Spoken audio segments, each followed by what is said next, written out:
All right, y'all You know, should be live. we're live, right on. So we'll get into that here in a minute, Barty. So just to introduce everybody tonight on the live, so we got a couple of new people, a couple of new faces. Barty's done this with me before, but we got Ashley Santana coming from New Orleans. She's coming in. I'm pretty excited about that to hear about where you fish down there and how you're going about it because I don't think you may be one of the only people we have from Louisiana. It's such a unique place in my mind, anyway. It's the most probably it doesn't get the hype it deserves. It's the best fishing I ever been. No, it does not get the hype that it deserves. Like it's every bit as good as people. When you hear about Venice, you hear people talk about how good it is, but like it really is as good as they say. And then we got Myron Williams, very familiar with Myron. He's come to a couple of my classes, my in-person schools before. And then Brian Barty. Brian came and fished with me back was that earlier this year or was it last It was fall? this year, It was March. January. It was March. March. Yeah, March. It was cold like it was January to me anyway. It was warm for me. Yeah, I know. He was talking about how warm it was. I was like, man, can we just wait a little longer? I hate the cold. Hey, I'm a true African, man. I do not like no cold at all. So seriously, guys, thank y'all for coming to the live tonight. I actually like doing this better than when I just get on here and talk because, well, for one, I get to hear how y'all are thinking, and then two, is it's always interesting to hear firsthand how y'all are fishing, what you're using, what you're experiencing. It just helps me think about uh, number one how I can improve, and then also how maybe how I can help you. So we got Ashley, Myron, and Brian. So what I wanted to do tonight is I just wrote down 4 questions that I wanted to kind of open up the conversation for. They're open-ended questions. Nothing's wrong, nothing tricky. Not trying to throw you a curveball. You know how I operate anyway. I'm not trying to throw you a curveball. I tried to have some format. If it was up to me, we'd do anything. I'm kind of, I don't know what the right word is for it. I'm kind of artistic in the way I do stuff. And that's why I got to have Michael because Michael is he knows exactly what we're going to do it this way and we're going to stay right here. I'm like the exact opposite. I just do whatever. So, but it helps me out a lot. I want to talk about one thing that we can improve on. And so that can be different from each one of us. And I'll explain what I want to improve on going into next year. For the rest of this year, we still got a lot of fishing done for the rest of this year, at least for me too. But I want to talk about one thing that we can improve on, in particular with summer fishing, summertime fishing. That was question number one. I'm going to tell you all 4 questions that way that you can be thinking about what you might want to say. One thing that we can improve with summer fishing. Why do we think we struggle with whatever we're going to say we need to improve on? Why do you think you need to improve on that? Why do you think you struggle with that? Sorry. Why do you think you struggle with whatever that is? But just like how we point out something that maybe we struggle with, I want you to also think about something that you learned how to do, where you had success in the past. You learned a new technique, you went to a different lake, and you cracked the code. I want you to kind of revisit what that felt like, how you did it, what was the process to the light bulb going off, and whatever that is for you. And then after we do those 2 things, it's just what's action items. What we're going to do from here on out. Like, what are we going to change? What are you going to do? So that's what we're going to talk about tonight. Anybody got anything before we get started? Because I know a lot of times we get lengthy. We get into it, and it's like church. By the end, we all shout. By the end, it started off calm, and by the time in the service, everybody's getting a little lengthy. So anybody had anything that they wanted to, we'll try to get that part first. If you already had something on your mind that you was like, man, I really need to talk about this and get some clarity on it before we get started. I can't think of anything right now. I'm sure the juices get the flowing as we get the conversation. Yeah, exactly. How about you, Ashley?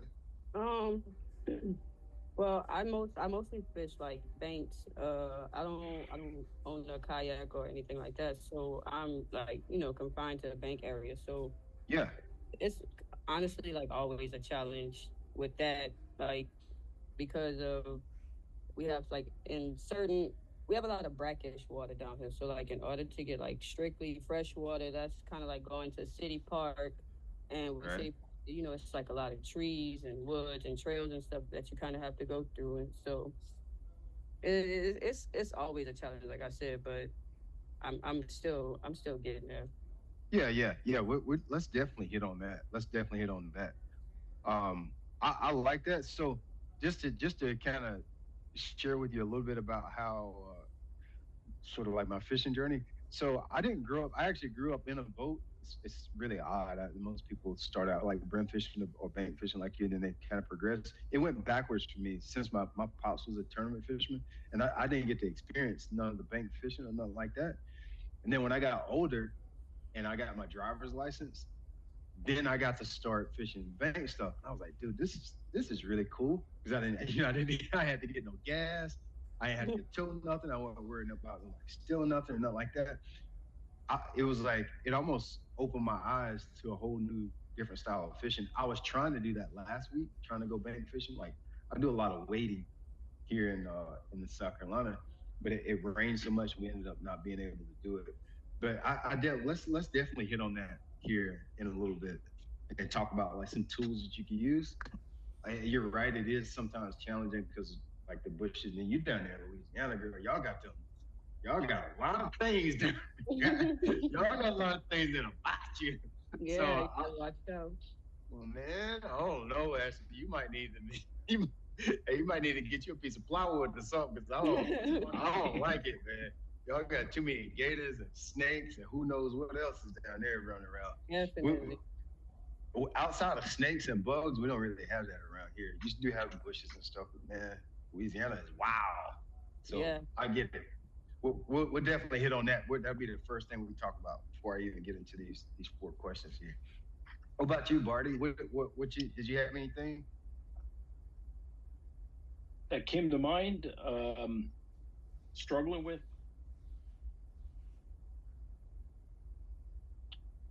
just it's overwhelming, right? I guess that's one thing as you start really getting into fishing and serious about it, tournaments and a good example is like Champlain or a bigger lake. Yeah. There's 100,000 places to go and a Oh yeah. thousand different ways to fish, right? Oh yeah. So Millions. yeah, the variables are just so large, and you just kind of need to zone in, right? That's what I found.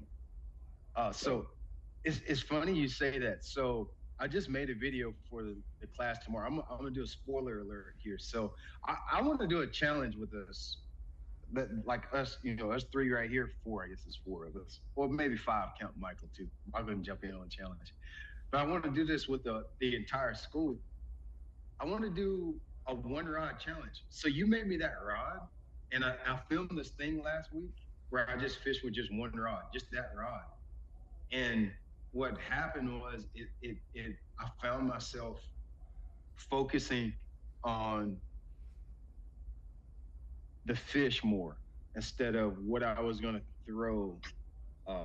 Like I found myself focusing, putting the more energy into looking at what was around me, how the fish were reacting to the clouds, the winds, the water clarity. I found myself paying more attention to the stuff that matters the most.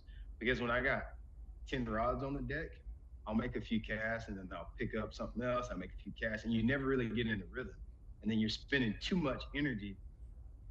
I don't want to say that lures and rods and different techniques don't matter, but what I am trying to say is if we were to draw a pie, and we section out the things that matter the most towards having a good fishing trip or getting bites, I would say lures, rods, and reels are smaller pieces of that pie than paying attention to what's going on around you and spending your energy on that. So I want to do this whole thing. I probably should have done this a lot longer.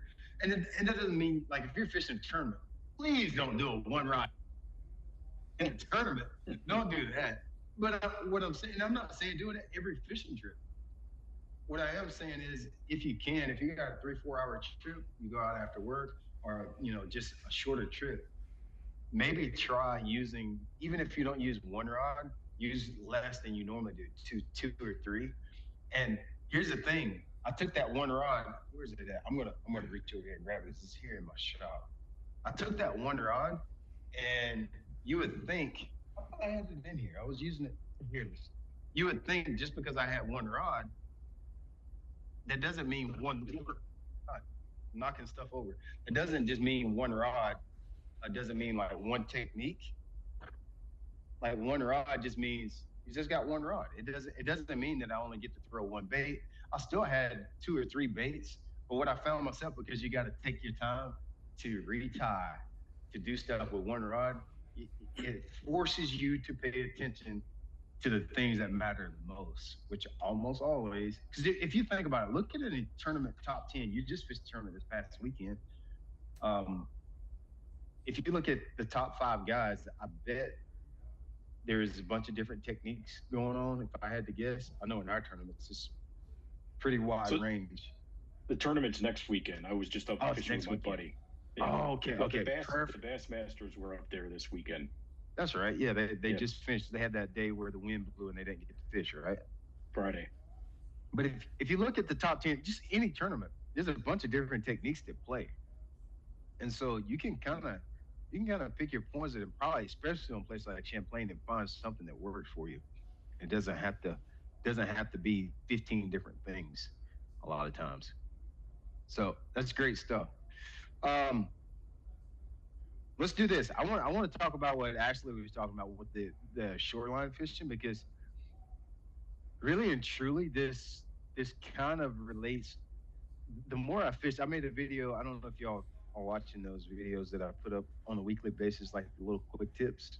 A lot of times, just 3 to 6 minutes of just kind of going on about whatever kind of hits my mind. I think would help you. And I talked about how all fishing is really pretty much the same, regardless of the species, regardless of where you are in the country. The more I fish, the more I'm realizing, like, dang, this is really all the same. And so, actually, like with bank fishing,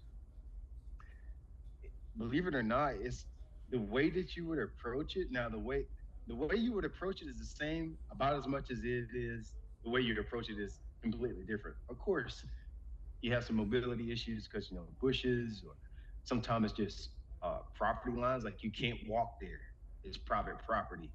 Uh, it's scary to go over there. I don't know what's in them bushes. Like that's real. Listen, hey, that's real. I've been there, done that, so I already know. So I think you can't worry about that. You can't fish there, or I don't want to do that. That's cool. I think where what's going to help you the most is pre-planning, and really using, just like how I use Google Earth, and I use a lot of the aerial images to define fishing areas. For you, I would use it 10x, like 10 times more than boat guys. Just use your Google Earth on your phone. Use your phone. There's a lot of phone apps that you can use. And this, listen, this is not even a sales pitch. I'm like, I would use this bank fishing. I just started working with Omnia. Omnia is a fishing tech company, and they have all type of there's all kind of layers on this app. And they're dude, this is useful stuff. This is not just some bullcrap layers about the barometric pressure and what it's going to do next week, and like this is legit stuff. So on the app, it has something called historical water clarity. So I can see how much water clarity is in a creek before I ever get there, and it dates back. So I can date it back a week ago, 2 weeks ago, a month ago, 6 months ago. So we probably think, well, why is that important? Well, how? I mean, do you really want to walk or hike a mile into the woods into this creek or whatever, and then you find out it's blown out? Or likewise, in the summertime when it's real hot like it is now, um, you might want a creek with a lot of flow, and you can look at your app and see which one gets dirtiest the fastest. If it gets dirty fast, that means it has a lot of flow. That's not always a bad thing. If you hadn't had a lot of rainfall and it's got a lot of flow, that creek's gonna have more oxygen. If it's got more oxygen, it's probably gonna have more bait. If it's got more bait, it's probably gonna have a few more bass in it. You see what I'm saying? See how all that links together? So, and listen, just if you don't want to use Omnia, use Google Earth. A lot of times you can date back on that and see water clarities. You can also find depth layers on Omnia. It has a bottom hardness layer too. The bottom hardness layer is a little bit, eh, like it's okay, but the historical water clarity, historical water temperature, that's also one that you can use to figure out which creek has the most flow, which one, in the summertime especially, you really got to find those areas that have more life. And so that can give you a hint and point you in the right direction of where you even need to waste your time. And then you start crossing that with Google Earth so you can see how you can access those areas, how much bank do you actually have the fish, all that little stuff. And then you can put together a day of fishing. And you're like, oh man, I ain't even worried about going down over here. I'm gonna go west on this side because I got more access. This water's got a little bit more movement. I can see where, you know, a depression.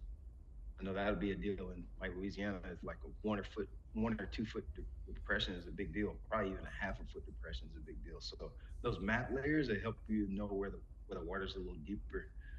But I would really double down on using your tech and your tools Right. to to help you know be more efficient when you're out there hiking or whatever the case may be. What would you say the biggest struggle is for you so far? Is it just the movement, or is it something else? No, it's like like we have like I said, the most of the water down here is brackish. So I mean, like if I'm out throwing the fluke, I may be throwing the fluke for bass, and then a redfish like pop up and hit it. Yeah, So it's like you never really know unless, like I said, you go into like City Park, which is mainly freshwater, like it's all freshwater, and they have like a lot of like ponds and stuff throughout there, but you gotta watch for the gators because yeah, they'll run up out the water and try to snatch you. And like a lot of the trails that I like to go on, like you have to walk down like real close to the water, and most it's always like mostly cover. So like I always just have that feeling, excuse me, like something just about to like run out and get me. Like so I'm fishing. valid. I'm also just like super nervous while I'm fishing, looking Yep, all type of way. valid. I can't really like focus sometimes, so it get me. Yeah, yeah, all valid. So when you're doing that, do you like to use bait casters or spinning reels when you're fishing Bait shore? casting. Like, do you? So I I'll usually carry a bait caster with me, but if I can get away with it, I use a spinning rod a lot because a lot of stuff you said, like I can be further away from the water's edge and still make a good cast. I can skip a little bit better. That was actually one of the questions that came up in the Q&A last week. Is if I had one rod that I could use for everything, it would probably be for me like a 7 foot spinning rod. It's like, I mean, I've caught redfish on a spinning rod, bass, smallmouth, spotted bass, catfish. I've done everything. It's just to be able to put your bait in places a lot more easily with a spinning rod. I think that would help you some. I'm not saying don't use your bait caster, but I do feel like spinning rod gives you, obviously depending on the bait, but it does give you like with a bait caster, I gotta have a big hey yeah Yeah, to you get have it to to get go that out like there. that good into it with the Yeah, you gotta yeah yeah. The spray right, cast right. is a bit easier. Yes. So like with that spinning reel, I can just a little flick and just get it out there. I think that could help. I think it's worth exploring. Now everybody's different. Just because I said that don't mean it's gonna be the right thing for you. But I think it's worth exploring that to No, definitely. see if it what baits do you like to use the most? Uh, Honestly, this summer I've been really working with like the frogs. Like that's been giving me a lot of Yeah. good bites, like early in the morning and late in the evening. Because like during the day, it is just like it's way too hot to be trying to go anywhere. Like in New Orleans, Oppressive. yeah. I'm talking Yeah. about I'm sweating walking out my front door to the car. So Yeah, yeah, I get Yeah, it. I've been doing the frogs, the flukes, and every now and then I've been throwing like the little crankbaits and stuff like that. Yeah, And I that's think really like it's been it. getting me some nice bites. So I think it is probably semi unorthodox to throw a frog on a spinning rod, but doing what you're doing, I would do it. I get that one spinning rod in my hand, and then one of them gators came up out of the water. I just down. Hit him across the head. If it came up, they need to get you is just get you a 22 pistol to put in you. What is 38? Get you a little 38 and a 38. spinning rod. Yeah, yeah. Get you a 38 and a spinning rod and go after it. Uh, yeah, I think that would be what I would do. I've actually done quite a bit of that. In the summer, our fishing sucks. So like when Brian came to fish with me back in March, our fishing is about as good as it's gonna get. And then when we get to July, August, and September, I mean, I hate to admit it, like I don't really like I don't like fishing. At least for bass, I don't like going right now. I know that's not. I'm not supposed to tell you that, but man, I finally got to where I just started taking a break for like about October till about October come around because it just you can go catch you some, but man, it just ain't worth it. I'll wait until it's Yeah, more comfortable. definitely. Yeah, I shift to It's inshore oppressive. fishing during this time. Yeah, oh, so Mara, you saltwater fish? Oh yeah, Come on, cuz you didn't tell me that. oh yeah. I'm right here on the coast, man. I'm right here. I got some of Oh, the best fishing on the base. oh, come on, man. You didn't tell you been withholding all these secrets from me.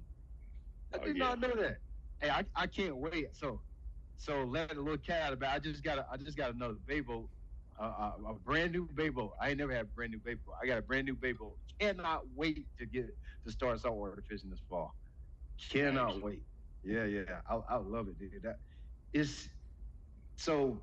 I don't know if y'all remember. I was talking about you probably during this period of time of the year. I don't care where you are. I know Brian up north. You know how when it freezes over, a lot of people go and catch perch, all the panfish under the ice and stuff.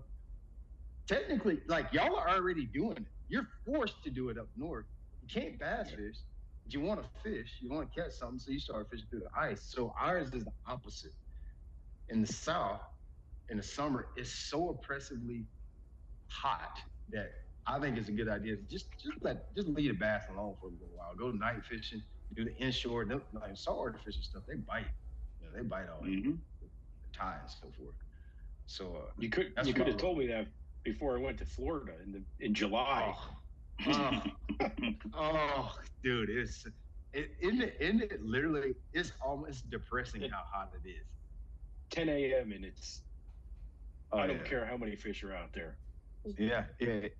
It's almost not. God, it sounds bad saying that. I'm supposed to be like, it's almost not worth it. It's almost not worth it. It's like, man, these fish will be here. They can't get out this late. It's tough. In Florida, so I'm pretty used to the heat. I'm a blue collar worker. I grew up in a landscaping company, so I worked all summer. So I used to fish all winter, work all summer, so I'd have money to fish in the winter again, winter/spring. That was my path. I didn't get to fish all the time. People always say, "Oh, you got to fish all the time." Not really. I got to fish. I fished a lot in the winter, in early spring, and in the summer. I worked all summer, so I'd have money to carry me over to the next season. And so when I started fishing for a living, then I realized I was like, oh, I wasn't missing nothing. Like I'm supposed to be used to the heat, but it's I do like it. I would rather have it hot than cold. I will say that. I can't take the cold. I can't take that. Not at all. So let's do this. With that being said, um, this is a great segue into those to this little list of questions that I had here. I think we're all y'all have made the biggest step. Whoever's listening to the class, to the live class, or people that have, if you're watching this afterwards and you decide to be a part of this, probably the reason you did this because you want to get better. You want to get better at fishing.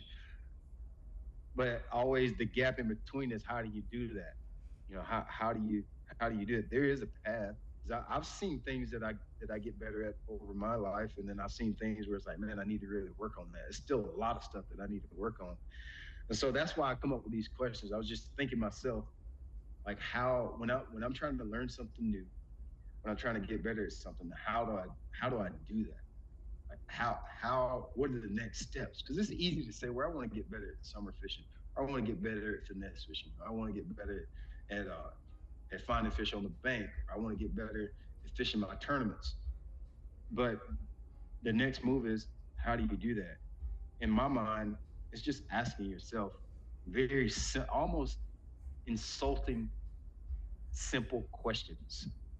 So I'd love to hear if y'all are open to sharing this. I'm assuming y'all are open to sharing. Just one thing you would like to improve on, and I'll tell you what mine is, just to get the ball rolling. Because I don't want you to think that that I'm the preacher from the pulpit and I got this figured out, and then y'all got to just follow what I do. No, sir, buddy.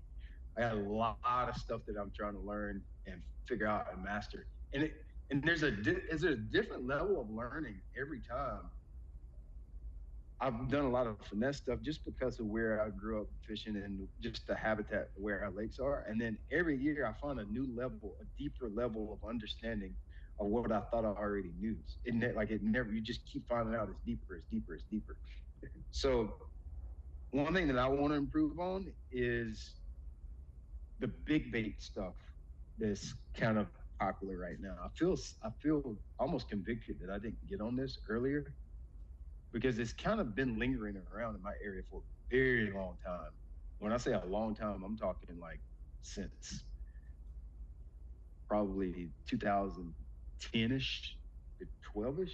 Big baits have always been a thing here. It's a lot of times big top waters is a big deal, but the big swim baits. And I've always thought it's like, that's just some people that are just kind of obsessive about expensive big baits. And then the more I'm kind of getting into it, I'm realizing like, no, man, this fits into what I'm already doing it, and I need to figure out how to incorporate that into some of the fishing that I'm doing.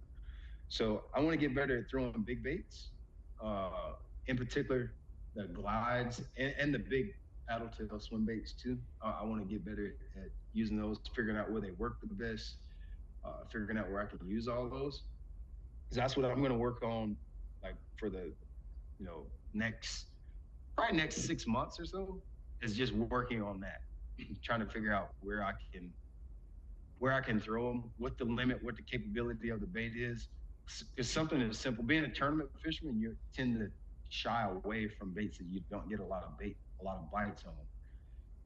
And in my mind, I saw big swim baits. And when I say big swim baits, I'm talking 7, 8, 9 inch baits. In my mind, I always saw those as baits you don't get a lot of bites on, but that's not always the case. Of course, there's going to be less bites in a shaky head, but that's not always the case. And furthermore, I'm learning that those baits show you where bass live. It's a very important thing too. So, um, why do I think I struggle with big baits? I think it's because being a tournament fisherman, the more fish I catch, the better opportunities I'm going to have getting a big bag. If I only catch 3 fish, your opportunities of catching a good bag of fish are lower. It's just percentages. I don't do a tremendous amount of. I mean, I hate to say it, I don't do a tremendous amount of fun fishing. If I'm going fishing, it's probably for with purpose. Like I got an agenda on my mind, with the exception of saltwater. But I don't get the opportunity to do a lot of fun fishing. So when I go, I need to get bites, and I need to get them now. I need to get bites, and I need to get them right now. So if a big bait doesn't get as many bites, if I can get 15 bites on a shaky head, I'm only going to get 1 to 3 on a big bait. I'm probably not going to do that because I don't have time to not catch fish today. So I think that's why I struggle with that. Yeah, I think I got room to improve on my thought process there. The third question was, remind us of something that you learned in the past, how you did it. So this is the one I thought when I was thinking about what I was going to say tonight. This is the one that I thought about the most. So I think it was like 2012, so like 12 years ago. It wasn't my first new boat, but I didn't. When I got my first couple boats, I didn't have electronics on them, like a GPS or anything. No side imaging. I just had 2D sonar, like a little 5-inch screen.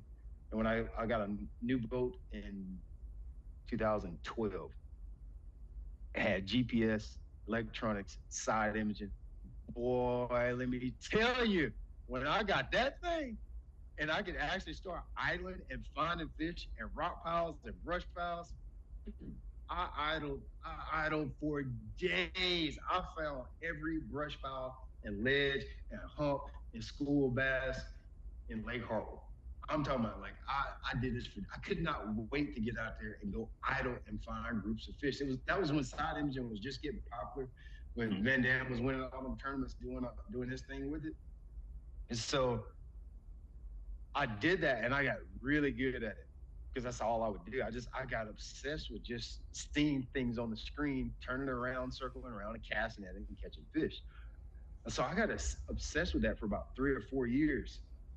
And the process was very simple. I just did it a lot. I wish I could come up with something real cool and say like, yeah, what I had to do is I went to sleep at night and I drink 3 cups of tea and I changed my diet and I did all this cool stuff. I didn't do it. I just did it a lot. I was just, it was fun to me. I did it a lot. So that was one thing that I learned in the past. And the last question, we'll go all through all 3 years, action items on how I plan to learn this new technique. For me, that being big baits. I got to put them in my hand to throw them, man. I got to stop. I got to resist the urge to go out and get and catch 7, 8, 9, 10 fish every time I go fishing, and just go throw it. I just go throw it, even if that means a pond, just to build confidence with it. I just got to throw it. I'm not about to spend $10,000 on swim baits. I'm gonna give me 3 or 4. I'm gonna throw it. Okay, so that's my story. Hey, that's my story, and I'm sticking to it.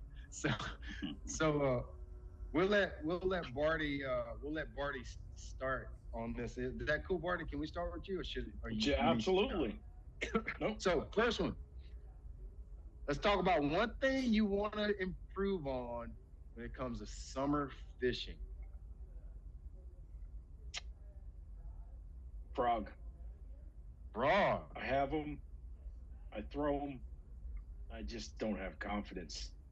I know Really? that's crazy. Yeah, Yeah.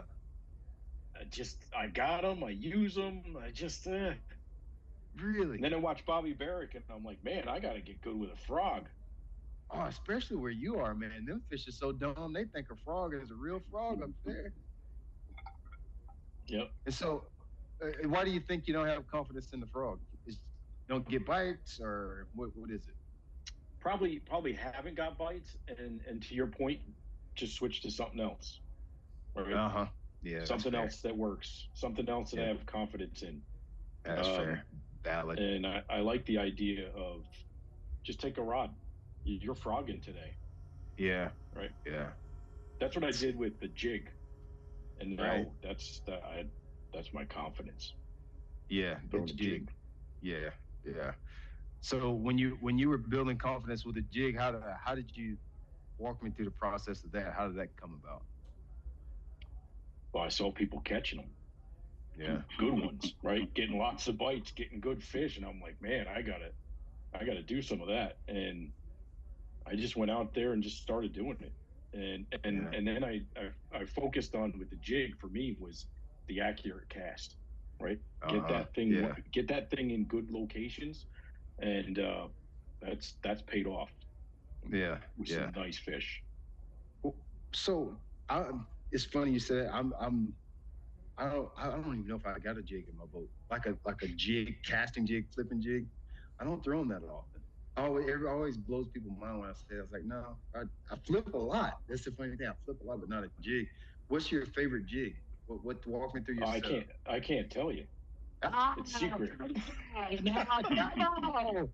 I Let's gotta go, use it this baby. weekend, man.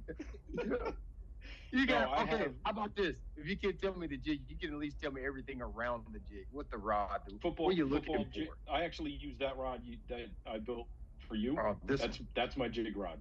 Yep. Got you. I use that, and I think I have a Shimano DC because I hate Yeah. backlashes. I like that reel, and it's a football jig with a just a crawfish trailer, and Okay. it changed the size of the trailer more than anything. 3/8 is my that's my go-to. 3/8, Three so eighths fairly 3/8 will light. almost get you anywhere. Yeah, yeah. Okay. Do you Unless it's like to real fish? heavy, And you said a then I go to football? You said yeah, football jig? Okay. Okay. yeah.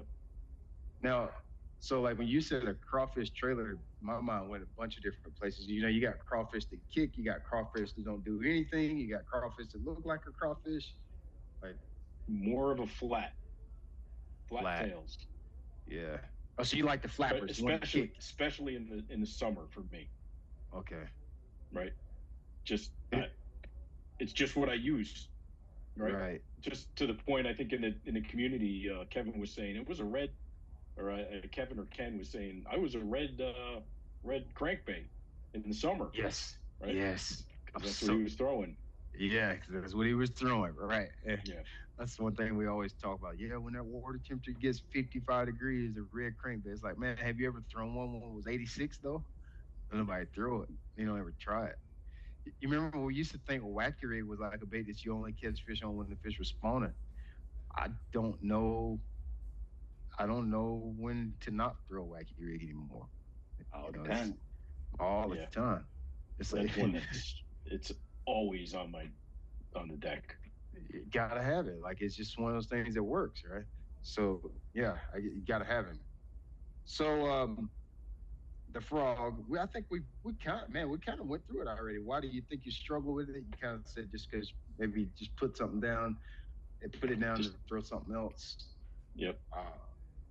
And then uh, we just talked about the jig. You said remind us of something that we learned in the past and how you did it. You said the jig. That was your I just claim to fame there. I was fed up with one of my buddies is just he's a jig fisherman. That's just what he Yeah, does. And I've been watch some videos, and some of the guys that were on one of the tours, I don't even know who it was, but he's his confidence. He always fell back to a jig, and yeah, it got him into positions where he was middle, top, or winning. So yeah. I'm like, man, I got to know that. Well, I don't know. Let me. Are you open to hearing some things? Like I've caught fish on Champlain on a frog before. Probably one of Absolutely. the best frog. And then I went to. I didn't catch any on a frog at Bomazine. Probably been there before, haven't you? Bomo. I haven't been up there yet. I've been to St. Catherine. Been there, I I think. get Right. we got a tournament there again this Yeah, year. I did catch some at St. Catherine. Actually, that's a YouTube video. I can send you a link to it. But frogging is frog. You could the way you fish a frog in Vermont is the same way I fish it at freaking what's the farthest south I call it fish Sam Rayburn in Texas. It's all the same. Hmm. So, and I can even give you an area if you want to listen. If you want to take one rod and you want to say, "Man, I'm going to figure out this frog today," you go to Champlain and you go to that Missisquoi Bay. I think that's how you say it. I heard it Well, pronounced a that's bunch way of up. different. That's yeah. Yeah, go to Missisquoi Bay, or are you close to the tie? I'm closer, yeah, to the southern end. Okay. Well, let's go, buddy. Go to Thai. All right, this is what you're going to look for. When you go to Thai, is the grass good down there this year, or is it looking good? It's there's a good amount of grass in there. I haven't been down to Thai, so Okay. I went So up when north. you go to, when you go to Thai, and there's a little campground I put in this almost within sight of the bridge. I don't, you know what that is? I don't know the name of it. It's a little campground that you could put in There's there. there's a couple there, yeah. Okay. There's one if you're going south. There's one on the right. Yep. Okay. There's some like little pencil reeds just outside of that campground. You know where you see them pencil reeds, and then you see the coontail or whatever grass they got, hydrilla, whatever that is, pushed up against the reeds. Them is frogging mats, my guy. You pull the frog out and you just pull it right on top of there. Sometimes they're going to come up through the mat, and sometimes as soon as you pull it off the edge, all frogging stuff. Okay, you keep heading south. There's some little strips of riprap that you'll see along the river. It's like an old mill and stuff like that. Same thing. You're gonna see some blown up junk. up against them riprap where you wouldn't be able to throw your chatterbait or your crankbait. Throw the frog up there. The biggest thing that I've noticed with northern largemouth fishing is you cannot fish shallow enough. Mm. Don't be thinking, especially if you go like this week. Believe it or not, it gets hot in New York too. Like it can be hot, and you'll be thinking, "Oh, these fish are down at 7, 8 foot because it's cooler." No, no, no, no, no, no, no. That's not. Never mistake fish feeling the same thing that we feel. They're in an insulated environment. They don't feel sun rays. They don't feel all that stuff that we're feeling when we're on the deck of the boat. In an insulated environment. Yes, they feel it, but they feel it delayed. And especially a largemouth. I talk about this all the time. I feel like I'm repeating myself. Maybe it's some new members. Remember a largemouth, big mouth, funky body. He's kind of got a dad bod. He can't run around and chase things down as efficiently as a smallmouth. So the way he survives is he gets in places like a highway patrol and jumps out and gets them. And sometimes those places are like that because that's where he feels the most hid. You cannot, I don't care how clear the water is, they will get so dummy shallow. You'll be able to see all the bottom and you'll swear if there was a fish there, you could see it. And you just throw your frog and they find it. I don't know what to tell you. Like they just come, you cannot throw it shallow enough. You cannot throw it far enough back in those reeds. Like it'll be riprap and then just a little patch of grass. And I'm not talking, dude, I'm talking about it might be this much of grass pushed up on that riprap. And as soon as they feel it or hear it hit the water, he's gonna be on it. He's gonna be on it.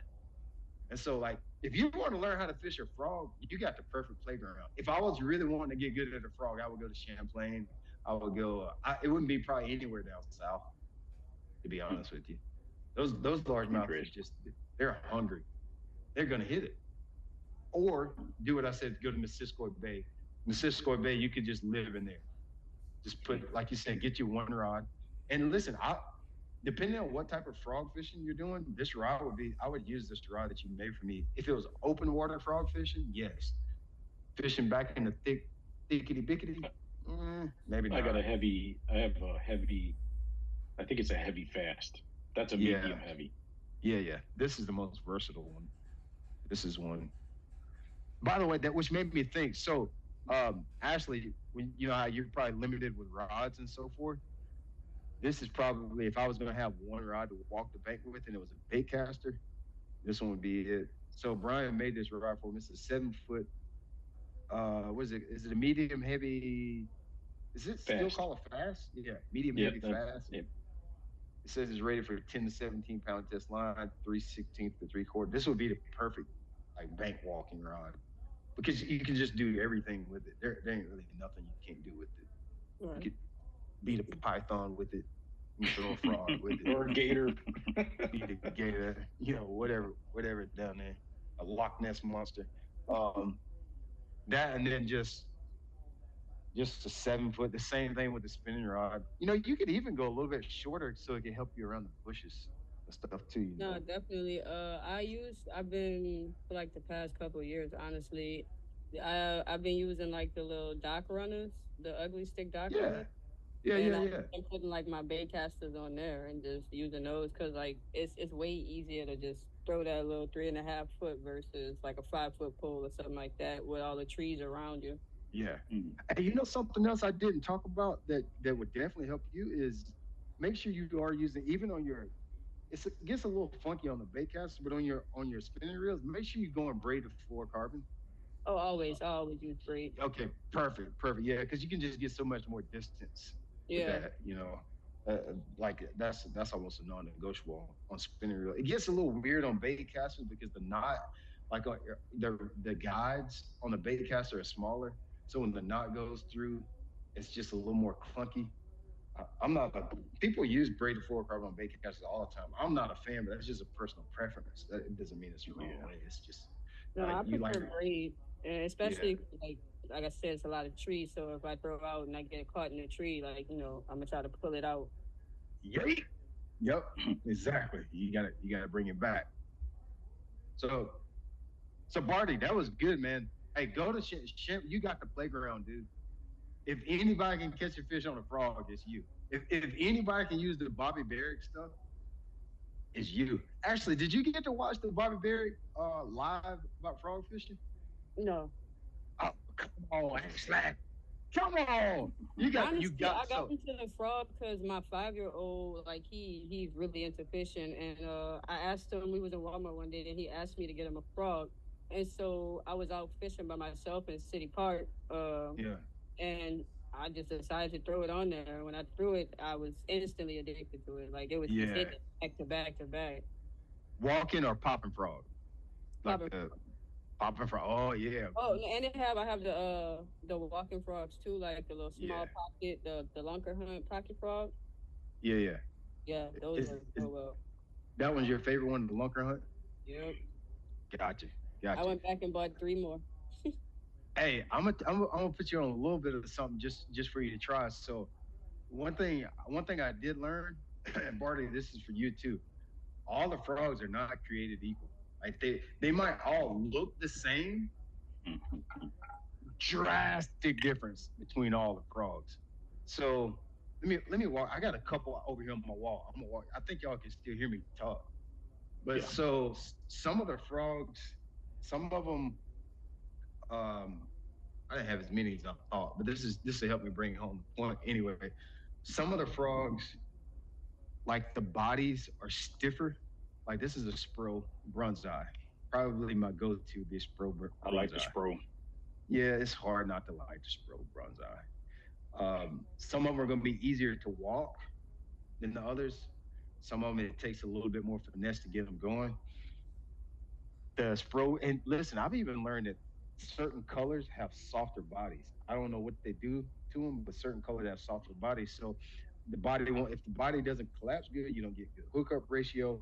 If the body is too soft, it can hang up more. If the body is too soft, it doesn't skip well. A hard frog skips better than a soft frog. A hard frog doesn't get quite as good hookup ratio, but a hard frog is also more. It's more weedless. So like if you're fishing around pads or something, the hard frog won't hang up as bad as a softer one. But look at these two. So this is my spro, and then this one is called Jackal Iobi. Okay. Now the Iobi is really soft, super soft. Like it almost feels like a real frog. So it collapses really good.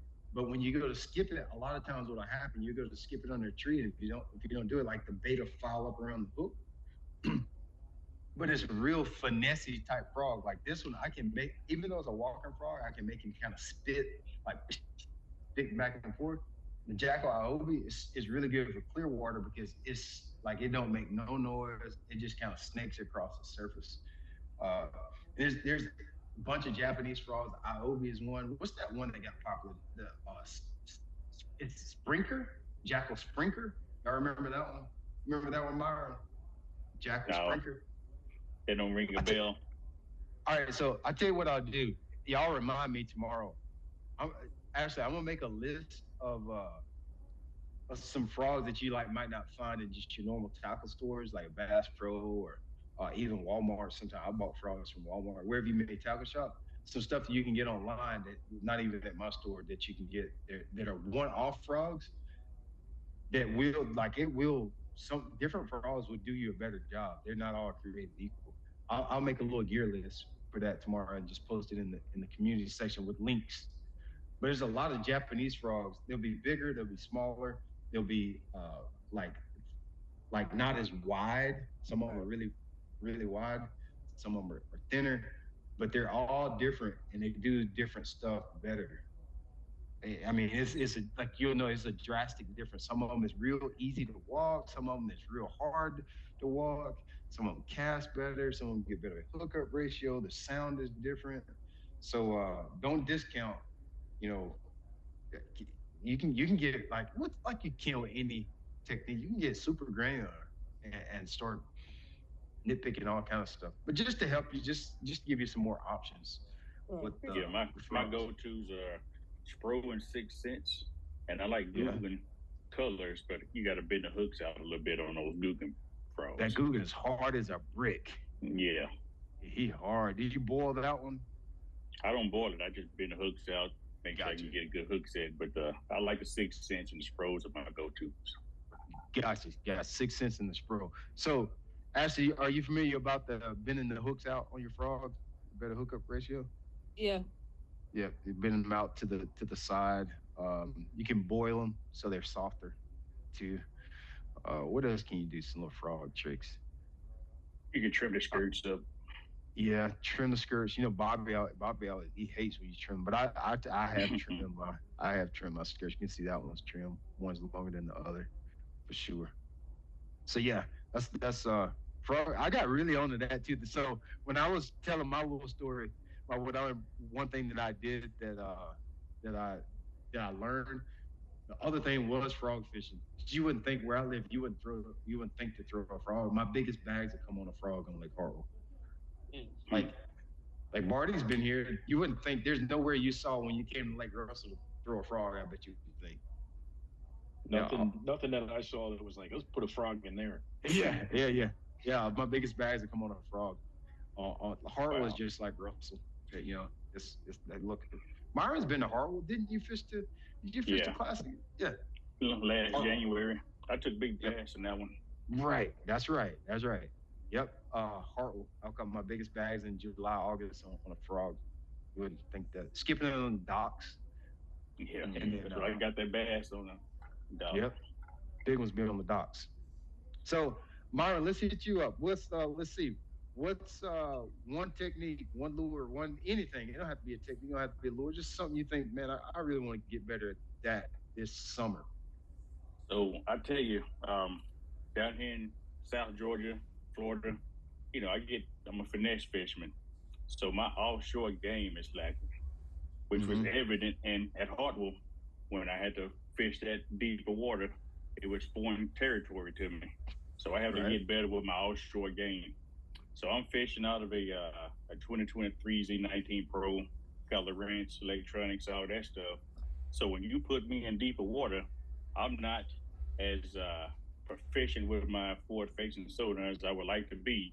Therefore, I am, a little bit, lacking in the deeper water.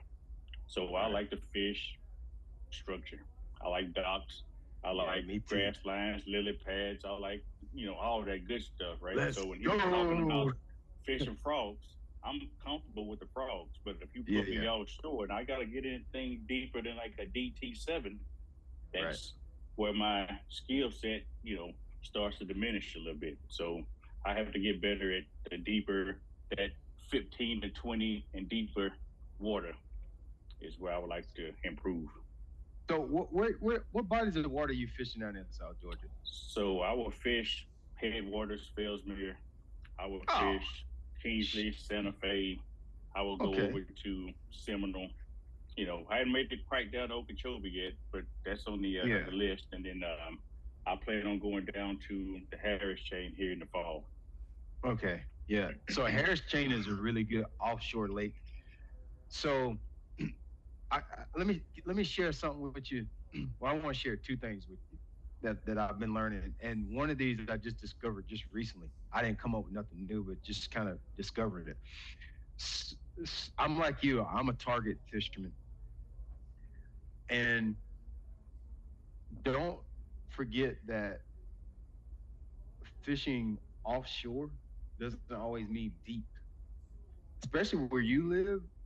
It would pay you big time to learn how to fish off the bank away from targets that you can visually see in that 2 to 6 foot range. You'll rake up. When you go to Harris Chain, that's what you're gonna have to do. You go to Okay. Harris Chain. You fish stuff that you can't see, but probably the Harris Chain a little deeper. I would say 4 to 8 feet. It's Okay. shell bars. It'd be grass line, hydrilla brim beds. They'll keep talking about shell bars. You're like, what are y'all talking about? Yeah, that's down to the St. John's and Palaca. So I fished that a few times. Okay, so I didn't know what that was literally until maybe 2 years ago. I know people have been talking about it all my life, but I was idle. I'm like, dude, what are y'all talking about? And then I learned that it's the shell bars show up on your side image, and that's where the brims bed it. So that's how you know where the shell bars are. And then obviously shell is anywhere where it's clean. So that means there's some Yep. current there. So Cause we two got little things title are shifts down there too. So yes, perfect. Yeah, exactly. So practicing that offshore shallow is going to be your game where you are. And so the same way you fish it, it translates to when you come to Harwell or Lanier, wherever you would come up here, it would be the same. It would be the same. It translates very well. But one thing I would like to get better at when I go down there is just like fan casting a trap chatterbait on those big flats. Ironically, that's how I won my first tournament was fishing milfoil and like 4 to 8 foot of water on a flat. But those fish live on that stuff. When you figure that out, that game that I'm talking about, the offshore shallow game, they live on that stuff. They do it on Champlain too, Barty. Same thing. mm. Champlain is like the the Florida the in a way. the the reefs, like the Yes, yeah. like it's Champlain. It might be 6 to 12 foot. That kind of depth. They do it's the same thing that Myron is fishing in South Georgia and Florida. It sets up the exact same way as Champlain. These shallow bars, reefs, with grass on them, chatterbaiting, sometimes flipping, Yeah. offshore flipping. That's a thing. Like that's a thing. So yeah, that's it's actually my favorite way to catch them is blind flipping offshore. 4, 6, 7, 8, as deep as 10 foot. I'll, Mm. if I can get that bite going, y'all can forget it. I'm about to catch them this week. So I've only got to do it a couple times. I Anyway, just had 2 days of that. yes, that up north, that is fun. Gunnersville is good for that. Champlain is the best bar none for that. Uh, Other place up north, Oneida, Seminole, obviously. That's what I did. Yeah. Seminole, but Oh, fishing at Seminole. offshore 2 to 8 foot, they're not going to get. Well, I should say they're not going to get. I think they do get off like 15, 20 foot when they first come on bids, but for the most part, 2 to 8 foot is going to be your sweet spot. Oh, so I want to tell you that the other thing.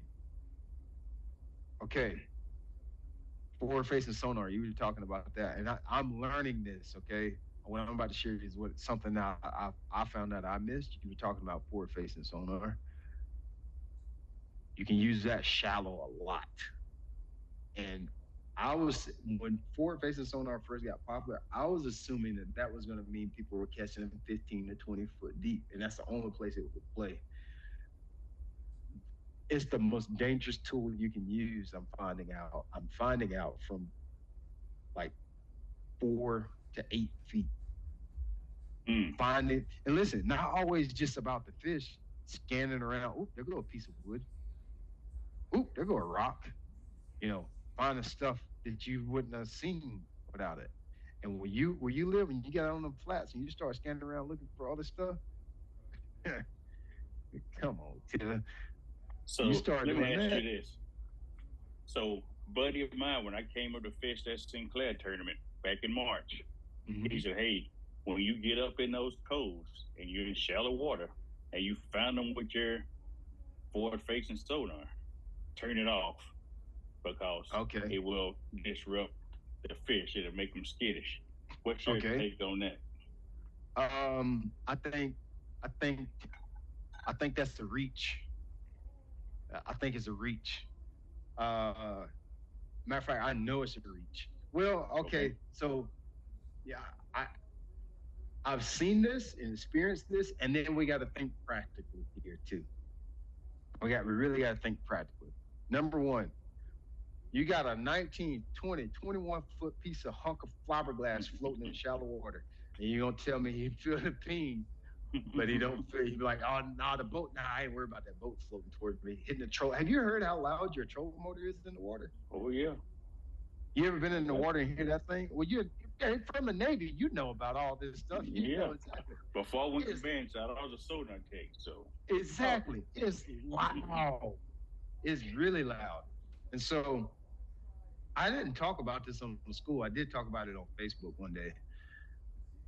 The whole thing about the fish feeling the ping of the forward-facing sonar, it doesn't make any sense. Your transducer is making a sound. It's just emitting a sound, and it's just receiving the feedback. It don't matter where you point that transducer; it's still making the sound. So I've heard people say, they see a fish on sonar, then they turn the transducer away because he feels it. Well, it's still pinging, and that ping is not directional. It's 360 degrees around the boat, just where you receive the Omnidirectional. signal. Yeah. Yeah, you're just receiving a signal on that transducer. That's all. So I don't buy that the fish. Well, let me say this: if they are bothered by that, there's nothing you can do about it. Cutting the transducer. Now, what about your trolling motor? What about your aerators? And then it's kind of dumb to say that the forward facing. I shouldn't have said that way. It doesn't make sense for me. It doesn't make sense for me to say that the forward facing transducer is spooking the fish, but somehow you left the 2D sonar on your console alone and think that it's not bothering. Yeah. So your Okay. boat is loud. Your boat is loud. It's got a lot of stuff going on. So I don't buy it. If the fish are spooking off, what they probably do because they get so much pressure, if they feel the boat getting close. I said this 1,000 times. That's why I love sight fishing. When you get good at sight fishing, you see how fish react to the boat and to your presence. Um, Maybe they do feel you coming and spook off, but it's not it turning off your transducer. I don't see it. I don't see it doing enough. I don't see it doing enough. I really don't. Um, in that shallow water. And then at Sinclair, that water was muddy as all get out. Yeah, I And found some clear stuff way south. That's where I got oh most yeah, of my stuff. But using that Omni app, so yeah, that was a yeah, good call. yeah. That on the app is legit. It's Yep. legit. A lot of these tech companies they got a bunch of stuff just to say they got stuff. That those layers on that Omni app, it's legit. That's legit stuff. Yep. So yeah, I wanted to mention that about the sonar. Use that. Use your forward facing. It's 3, 4, 5, 6, 7, 8 foot. It's a good tool for that. Okay.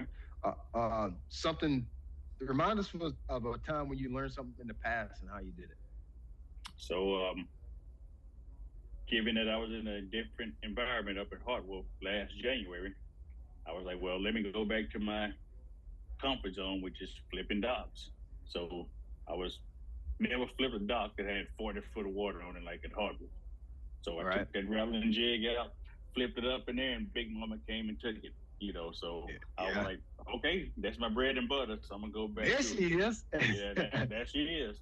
So Yeah. I just took something that was familiar and I went back to what I knew, and that was flipping docks, Yep. regardless of Yep. how deep the water was underneath it. So That's a perfect example. That technique right there. So flipping dots on Hartwell, it don't matter how many. It can be 100 foot under it. They're only suspended up under them. They just suspended. And what I learned, I've applied that other places.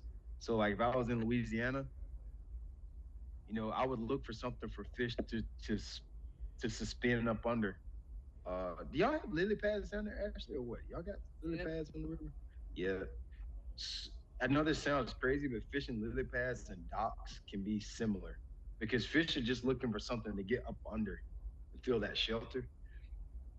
They pre-spawn onto that stuff. They use it for attack points. Those lily pads and stuff. A lot of times, a whacker rig is your best friend in lily pads because those fish they're very seldom down on the bottom of the pads. They're usually just right underneath them. Those fish are doing the same thing on the boat docks that you call. They're just suspended up on them. I've caught them at down at Champlain doing the same thing. Not lily pads necessarily down there, but that floating vegetation I was talking about, it functions like a lily pad or like a boat dock. I'm sorry. They just want to just get something they can suspend under. Anything fish can suspend under is always fair game. Timber, lily pads, docks, um, anything that creates some type of blanket cover is always going to be fair game. So, what was our last question here? Why do you think you? So we didn't talk. Why do you think you struggle with that, Myron, with the fishing offshore? You kind of already went into it, probably just maybe with the lakes Yeah, you fish? You think that's what it yeah, is? just some about it. The fisheries that I fish, they don't they don't normally have structure, and then when I go elsewhere, when I don't have that structure, it just throws me off a little bit. Yeah. And so one of my goals for this year was to go and fish some of those other fisheries because next year I want to get into the BFL. So I got to get familiar with some of these Central Florida lakes anyway. So Right. Right. Right. So you are going to fish. Which division BFLs would you be fishing? it'll be the Central Gator. Okay, that's lakes. What is that? That'll be like That'll be Simi, Harris, Apopka, um, Seminole. yeah. Yeah, I get it.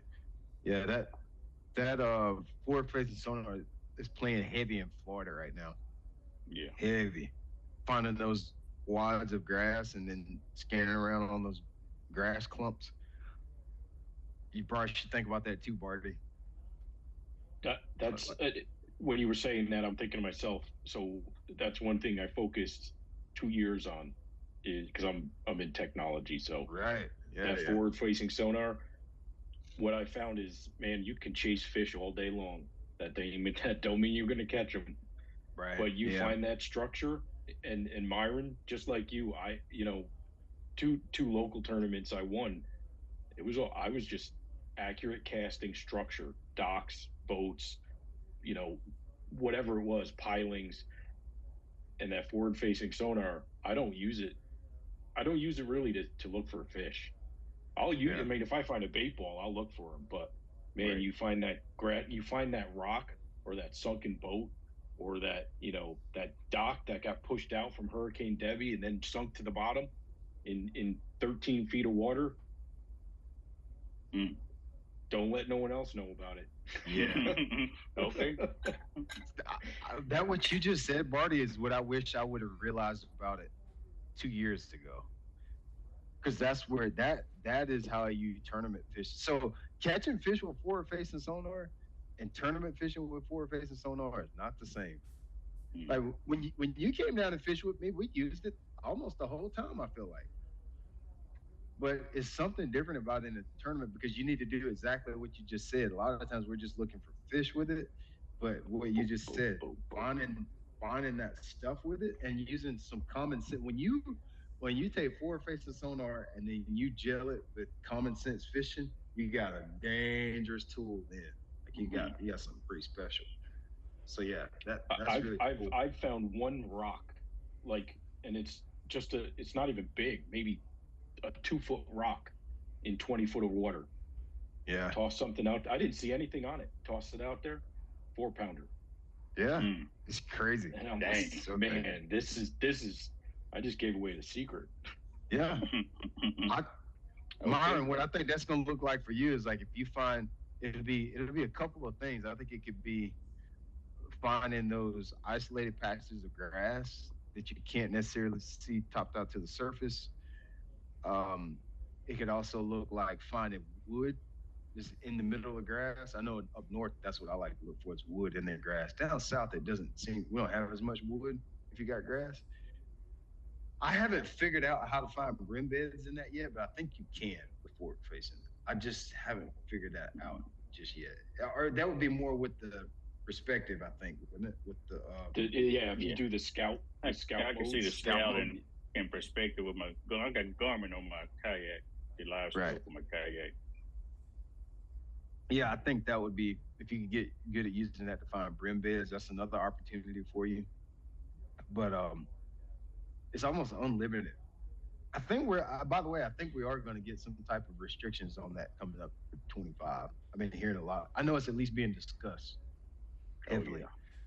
yeah. Yeah. Um, which I'm kind of in between on both of those. I don't know what to think, honestly. It's hard to say.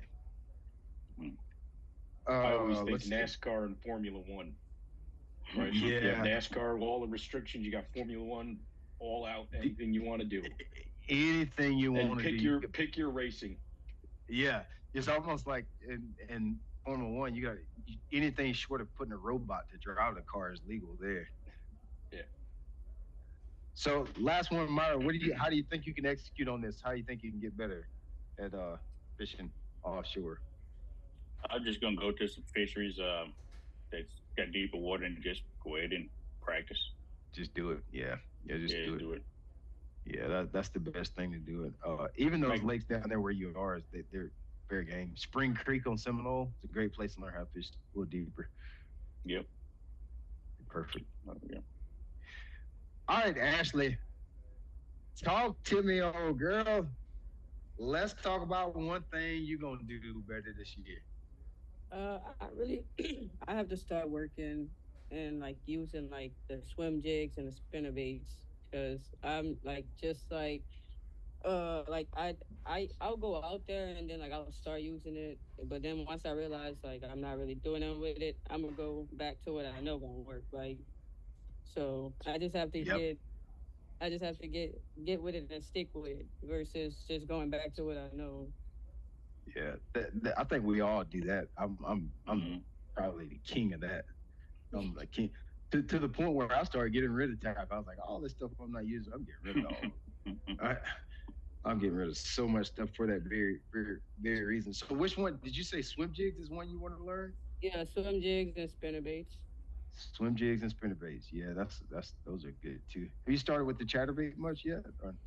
I have one I tried, but like I said, I started and then it wasn't really producing none, so I switched to a crankbait. Yeah. That chatterbait goes hard in Louisiana. When we go to Venice, I I might be lying, but I don't think I am. I think every fish I've ever caught in Venice has been on chatterbait. Yeah, I see a lot of people catching them on chatterbaits. That's what Yeah, actually made me want to try, but I don't know. yeah, I just have to try to stick with it more. yeah. If I could tell you one bait that I know for a fact you probably could catch the fish on, probably a chatterbait. Swim jig works. He goes hard too. Swim jig's gonna be a good one for you. Um, and it'd probably be hard to beat a wacky rig down there too. It really would be. Just any kind of straight tail or a soft plastic. Yeah, no, we do Soft plastic. the wacky rigs. We do those. Those work. Yeah, In City Park. yeah. It's they just work. I don't know, like anywhere in the country. That'd be a good one to throw. So tell me about something that you learned in the past, technique, lure, whatever that you've done in the past. You kind of got a lot of confidence in. How did you do that? What that bait was and how did you do it? The crawfish. Like Really? yeah, the crawfish. It, I wasn't expecting that.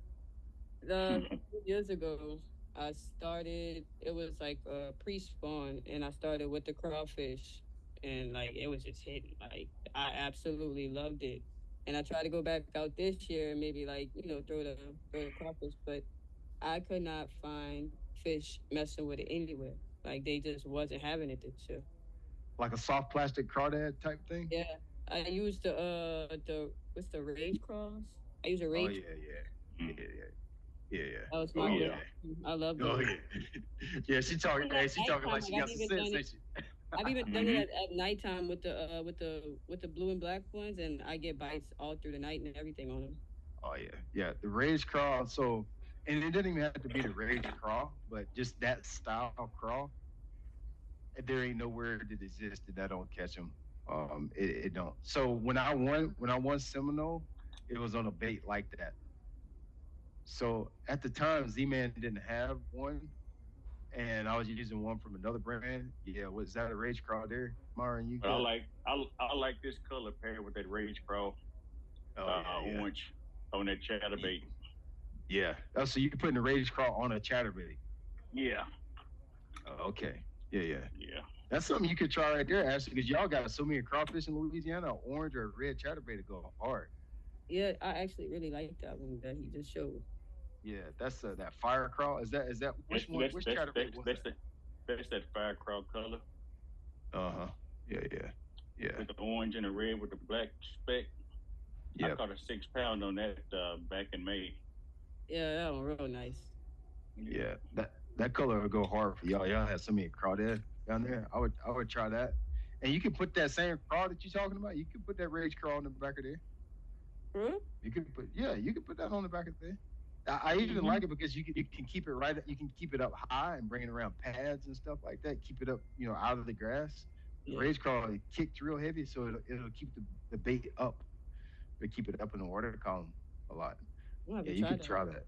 Yeah, they but I have listen, I I would say 9 out of 10 times that bait would have to catch you one somewhere in Louisiana. I ain't been nowhere that won't work.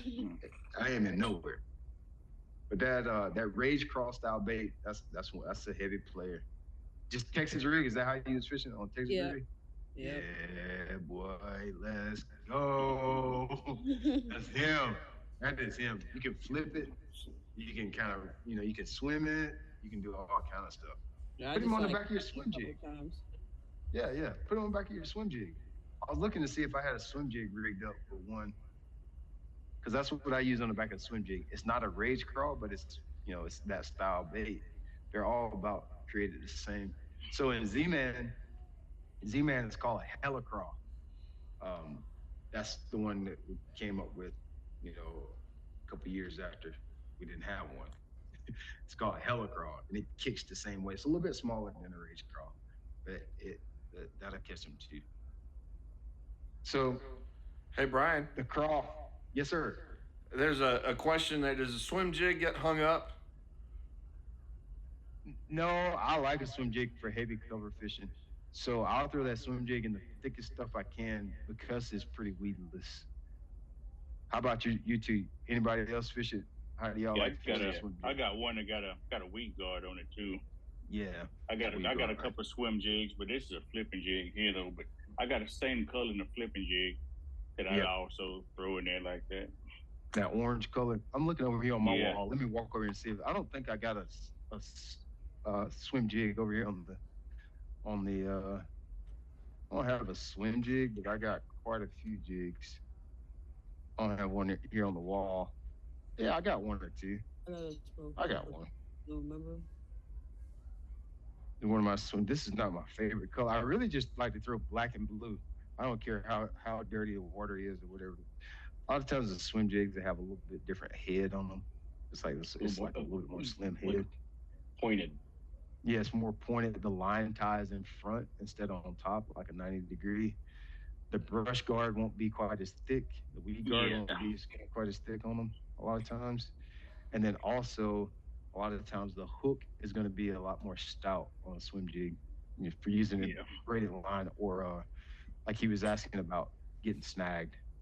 Like you don't, you can put that swim jig in some big stuff. So a swim jig and a frog go together. A frog and flipping, punching go together. Those are all the same fish in my mind. The swim jig is what I just fish around the edges because sometimes the fish don't get under the mats; they get around the edges at times, and so that's when I like to throw swim jig. You ever try to put a goat on there for a trailer? Absolutely, absolutely, yeah, yeah. The goat. That's actually the helicross and the goat is my two go-to trailers for swim jig. Absolutely. You can turn Yeah. it sideways. You can turn it this way or that way. If you can see my hand. Yeah. Yeah, you can turn it. Yep, whatever, horizontal or vertical. Yeah. Listen, when it comes to trailers, of course, give me some suggestions to get you started. Because usually, if we don't like to admit it, I'm the same way. I got more confidence in somebody. Like if Barty tells me he caught fish on a certain trailer, I'll have a little bit more confidence in it if I try something.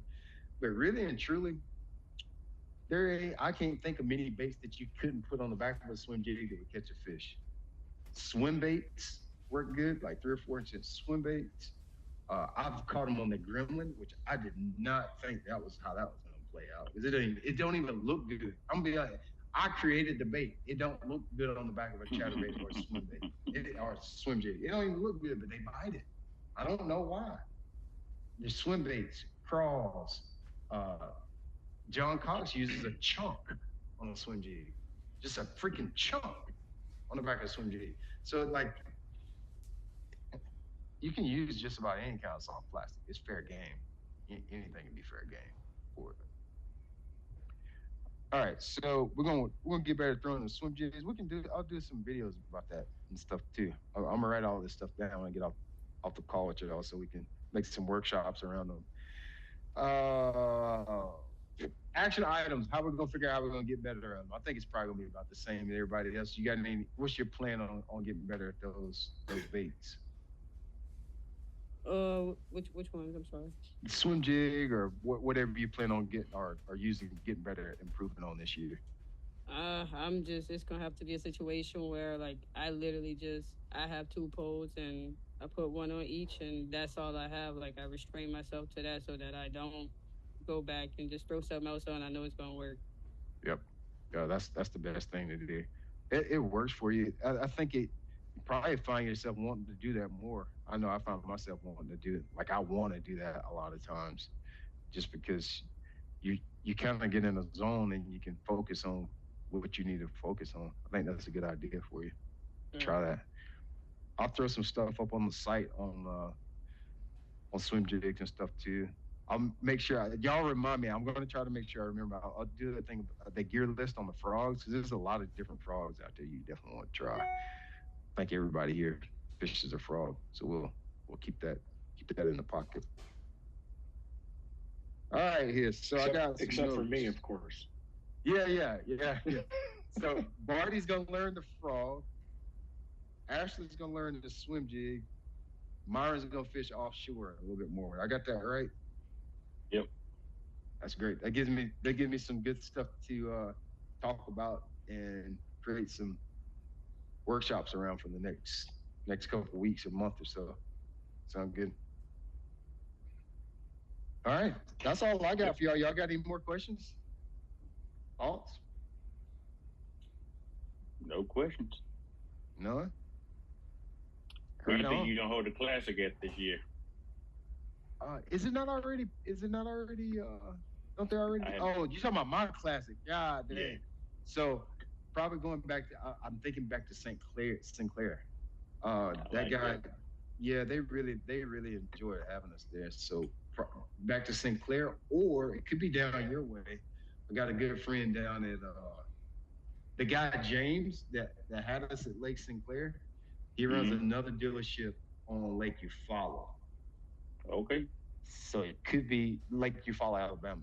Could be that way, possibly. Too. Out there on the Georgia Alabama border, about Columbus. Okay. Yes. It's so right. Trying to figure that all out now. Figure out where we're going and get all that settled and in the books. Hopefully, I know it sounds like a long time, but it just takes a while to get all that figured out. Probably like October-ish is what we're thinking. Ooh. Getting that. Okay. Yeah. Well, I mean, to get it, the class could be in 25, but to get it all announced and get all the it takes a good bit of time to get all squared away, get a good announcement going. Looking forward to it. Yeah, it'll be fun. Both of those places are good. Like Eufaula in February is really good.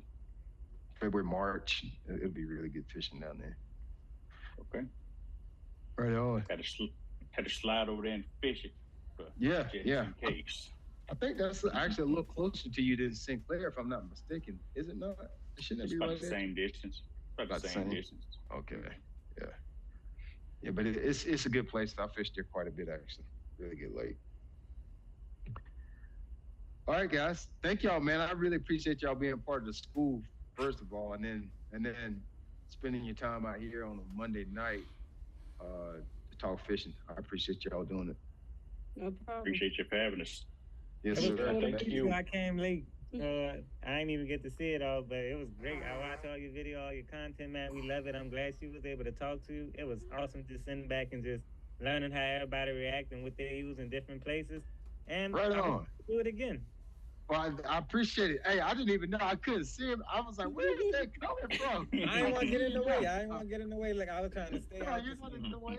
I was like, where? I was looking on the screen. I said, where is it? I said, Barty, voice done changed. I didn't know where it was coming from. I was supposed to come to a tournament back in March, but I ended up going into labor. I just had my third son, so that's why really? I didn't come. Yeah. Congrats. Oh, congratulations. Thank you. Yeah, I got 3, so it's about the time you to get them bass started. I already know how it is. My 5-year-old, he's been bass fishing and saltwater fishing since he was 11 months. So yeah. He's he ready. we do a YouTube channel. Oh wow. I got you. Yeah. My middle one loves fishing. The other two, my oldest one, he's okay. He'll fish, but he don't lose no sleep over it. My middle one is ate up about it. Our middle He's one, ate up. he's getting into it. He likes the idea of going out there with us. He tried to pick the pole out and throw it out, but don't know what he's doing. I just like to throw it out there for him and let him hold it, get a feel for it. Yeah, yeah. That's all. They mine don't even have to catch fish. They just want to be out there with you. They Yep. just want to be Yeah. casting. So that's all good. Just let them cast. Let them do their thing. Absolutely. Thank y'all. I appreciate everybody sharing tonight. And like I said, I'll make sure I put that gear list together. I'm glad y'all shared all that. That gives me some great ideas of what to talk about over the next couple of weeks or so. All right. Right on. Thank Have a you. good night. Thank you. Thank you, Thank Michael. you. Thank you too, buddy. I Yeah, appreciate man. it. My See you guys. kids to bed. Yes, sir. Thanks, Michael. Thank you. Right on.